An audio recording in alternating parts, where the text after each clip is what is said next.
From the All Indiana Podcast Network. The All Indiana Podcast Network. This is the News 8 Daily 8. Now all the latest news. Kylie Conway has all the news you need to know. And more. Please stand by. Now, here's Wish TV's Kylie Conway. I'm Nina Criscolo in for Kylie Conway with News 8's Daily 8. Another amazing and dry afternoon is on the way for our Tuesday. Breeze and sunshine will give way for highs to top out in the upper 70s to low 80s. Overall, today will be the best weather day of the week. Clouds and winds will increase throughout our Wednesday. This will lead the way for returning rain chances, with isolated showers possible late Wednesday morning and into the afternoon hours. Highs will rise into the upper 70s. It will not be a surprise to see some locations hit the low 80s.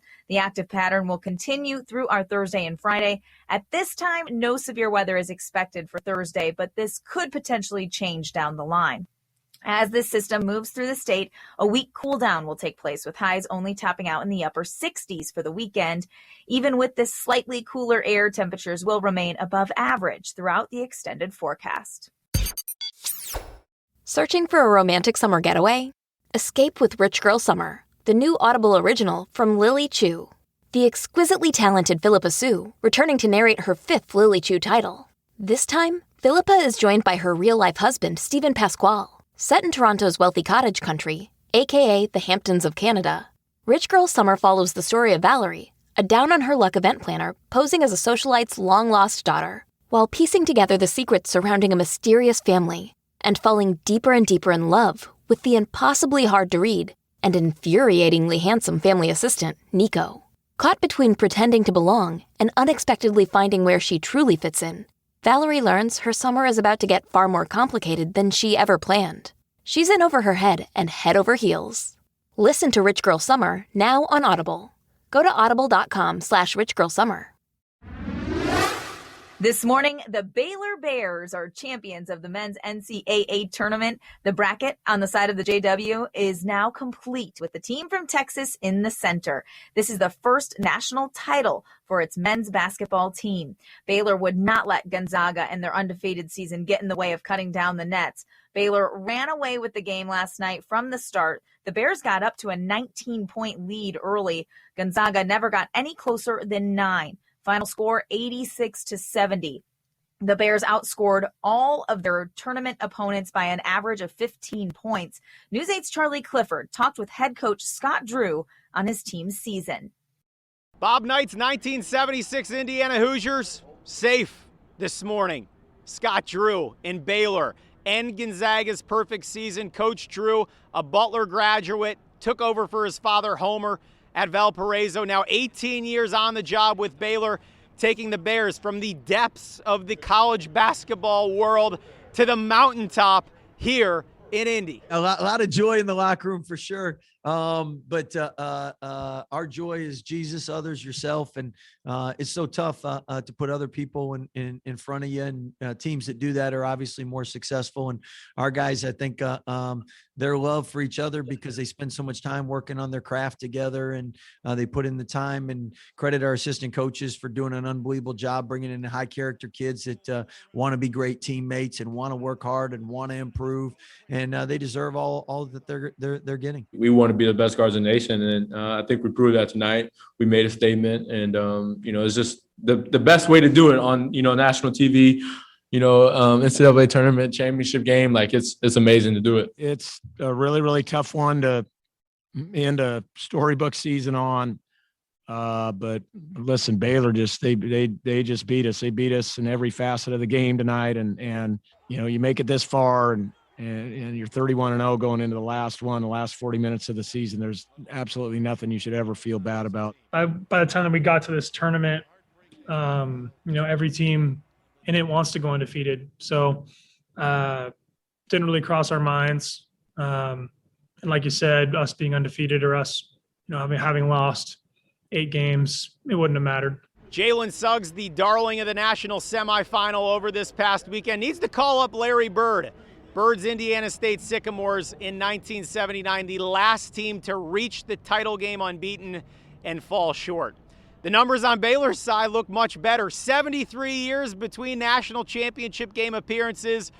They leave behind stellar guard play, the finest team of 2021 in Indianapolis. At Lucas Oil Stadium, Charlie Clifford, Wish TV, wishtv.com, and follow us on Facebook. The fans, teams, and countless local volunteers are also celebrating the victory that the tournament even happened at all. From the bubble to busted brackets and now Baylor crowned a champion, fans all over celebrating out in Indianapolis, ecstatic that we made the madness happen. Hannah Mordeau reports. Go Bearcats, baby! The cheers make it clear. Teammate! These fans won before a winner was even crowned. March Madness was alive and well. Baylor fans came out strong. It was a good game. Good game overall, yeah. Overall, all in one city is pretty awesome, I think. It brought people from all over the place, and the fact that Indiana is like kind of in the middle of everything, it was a very good time. Indianapolis right here. For Hoosiers like Corey Morse, Indy was a key to this year's tournament success. Only in Indianapolis this year probably could we have pulled this off. No, it's almost 80 degrees tonight and it's beautiful. But outside of that, like in Indy, we made it happen. I'm not sure every year we could do that somewhere else. I know COVID has changed things a lot, but it's pretty awesome. I mean, it's been electric here. For the past month, you could feel the electricity, the excitement that despite a pandemic, nothing could stop the big dance. Great time. Baylor came home with the ship. It's a good weekend. Beating Undefeated by 16, man. That's just chef's kiss, right? That was Hannah Mordeau reporting. Indiana's statewide mask mandate is over. It switched to an advisory at midnight. They are still required in some places. Students and staff must wear them in elementary, middle, and high schools for the rest of the school year. Masks are also required in state government buildings and at COVID-19 testing and vaccination sites. The state is also easing restrictions at bars and restaurants. Customers are no longer required to be seated, though social distancing and spaced out seating are still recommended. Local rules are still tighter in some places, though. Marion County leaders are keeping a mask mandate and capacity restrictions in place. The rules in St. Joseph and Elkhart counties differ from the state, too. Johnson County is following the state's move to an advisory, though officials encourage people to continue wearing masks. Hamilton County is still requiring them in county buildings, but not adding new restrictions. Fishers is ending its public health orders. What were rules now become recommendations. Individual businesses can also decide how to handle masks. There are mixed feelings in Hamilton County. At Silver in the City in Carmel, policies won't change. They will continue to require customers and staff to wear face masks and that social distancing will still be in place. But different businesses have different opinions. The city of Fishers, which has its own health department separate from Hamilton County, is committed to helping their employees and customers stay safe. They currently have an 85% vaccination rate. City officials are advising businesses who run into problems to call police. The manager at Handel's Homemade Ice Cream says employees will wear masks for another month, but they won't require customers to wear them. All of our customers are outside, so they don't come in the building. So if they're outside and they're social distancing, some of the customers already aren't wearing masks. We try not to enforce it. It's not our job to enforce people wearing masks when that mandate is up. All we can do is enforce what our employees are doing and how we want to attack it from the inside. That was Gina Glaros, manager at Handel's Homemade Ice Cream. Now, Fishers police are aware that there could be situations at a business where someone refuses to wear a mask, even though it could be required. They will respond and talk through the situation with all parties. Some businesses in Carmel have changed the mask required sign to recommended. Purdue University begins vaccinating its students today. The campus clinic will administer the Pfizer vaccine. The clinic is located on the northwest side of the Recreation Center. It is open today from noon until 9 tonight. Shots will be available through May 17th. The university is prioritizing all undergraduate, graduate, and professional students first. Also today, Governor Holcomb speaking at the new vaccine clinic in Gary. The clinic at Gary Roosevelt High School opens tomorrow and will give out shots from 9 in the morning until 7 at night. It will run for 8 weeks. For the first 3 weeks, the Pfizer vaccine will be offered. The clinic will offer the Johnson & Johnson shot for the last 2 weeks. And registration is now open for 2 pop-up vaccine clinics. Both are offering the Johnson & Johnson shot. The first is in the Martindale-Brightwood area of Indianapolis. It's scheduled for this Saturday at Kip Legacy High School from 9 to 5. The deadline to register is 5 o'clock this afternoon, Tuesday. The second is happening in Carmel on Sunday. It will be set up at the Jill Perelman Pavilion on West 116th Street starting at 9 in the morning. To register for either clinic, head to wishtv.com. It's the second story listed at the right-hand side of your screen. You will no longer need to go inside a Community Health Network hospital to get your shot in Indianapolis. The hospital network is now offering drive-through clinics. The change impacts the shot sites at Community North. The hospital network says the drive-through method allows for more appointments. Patients gave feedback and said the process is easy. Here's one. Being able to come here and it's convenient. Just, can just drive in, get, answer some questions and receive the vaccination was very simple and quick. The Community Hospital Anderson Clinic will keep operating out of the Education Center. A count of how many children are left mourning because of the pandemic. New research in JAMA Pediatrics estimates nearly 40,000 children have had at least one parent die from the coronavirus. The data suggests Black children are disproportionately affected. Black children make up 14% of all American children, but 20% of those who lost a parent to the virus. The co-authors of the data believe large-scale efforts will be needed to help children dealing with the death of a parent. An iconic Indianapolis restaurant is back open. St. Elmo Steakhouse closed over the weekend after 9 employees tested positive for coronavirus. The restaurant's ownership group, Hughes Culinary, says it's been working closely with the Marion County Public Health Department to reopen safely. The company says they have deep cleaned the restaurant and that contact tracing found no exposure risk to customers. St. Elmo says it will require negative tests from all employees before returning to work. IOSHA has confirmed that St. Elmo reported a workplace fatality. The agency is following up with the restaurant for more information. St. Elmo voluntarily closed after learning about the 9 positive cases among its staff on April 3rd. The Marion County Public Health Department says it was notified that the restaurant voluntarily closed on Saturday after learning about the positive cases among its staff. The department released a statement. It reads in part, residents and visitors are reminded of the continued importance of wearing a mask, washing hands, and social distancing in public, regardless of vaccine status, to prevent the spread of COVID-19. As the second week of testimony continues, the cause of George Floyd's death is at the center of the trial of the former police officer accused of killing him. The Minneapolis police chief says Derek Chauvin's actions violated multiple policies. Camila Bernal explains there are discrepancies over the location of Chauvin's knee while restraining Floyd. That action is not de-escalation. Derek Chauvin's knee on George Floyd's neck for more than 9 minutes violated the Minneapolis Police Department's policies and training. That's according to testimony from the police chief and the commander of the training division. Is this a trained technique that's by the Minneapolis Police Department when you were overseeing the training unit? It is not. In cross-examination, the defense arguing police officers' use of force is different in every case they encounter. What the policy reads is that the reasonableness of a particular use of force must be judged from the perspective of the reasonable officer on the scene rather than with the 20/20 vision of hindsight. Right?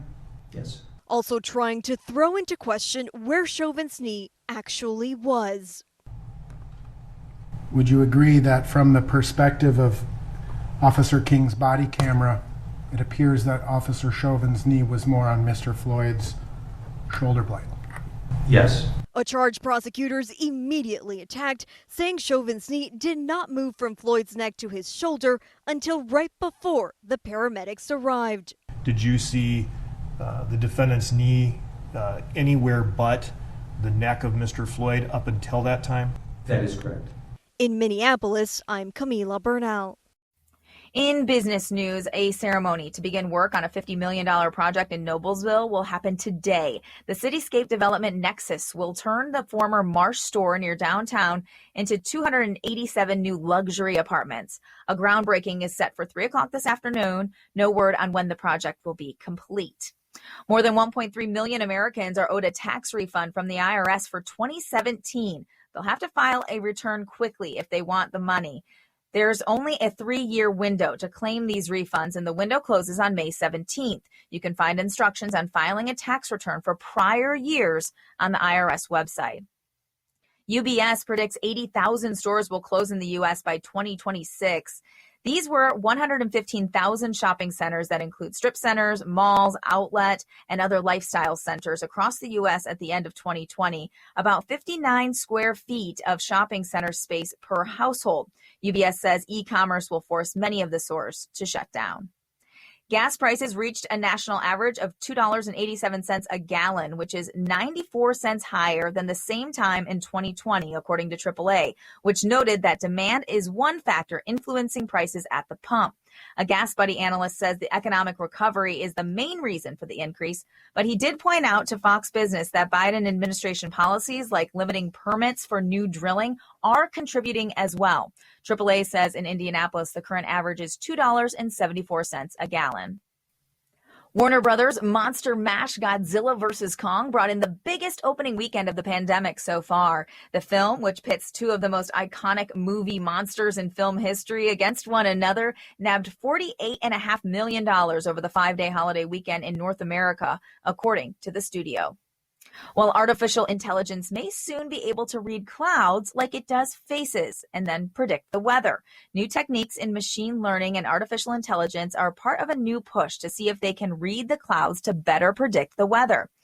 AI is already making existing prediction methods more efficient and contributing to increases in the speed and accuracy of forecasting, and it shows promise for tracking the paths of severe weather like tornadoes and hail with greater precision. And a sports note, a former Hoosier will be back on the Indiana basketball sideline next year. Dan Fife is joining head coach Mike Woodson's staff as associate head coach. Fife played on Bob Knight's final team. He also played for IU the last time the Hoosiers played in the title game in 2002. For the last 10 seasons, Fife has worked on Michigan State's men's basketball coaching staff. Fife released a statement on Twitter writing, "To be an Indiana Hoosier, as I've always said, was my dream as a little boy growing up in Clarkson, Michigan. Now, once more, I'm going to be a Hoosier." Well, that's it for today. Once again, I'm Nina Criscolo, in for Kylie Conway with News 8's Daily 8. Check out more podcasts from the All Indiana Podcast Network now at allindianapodcastnetwork.com. allindianapodcastnetwork.com.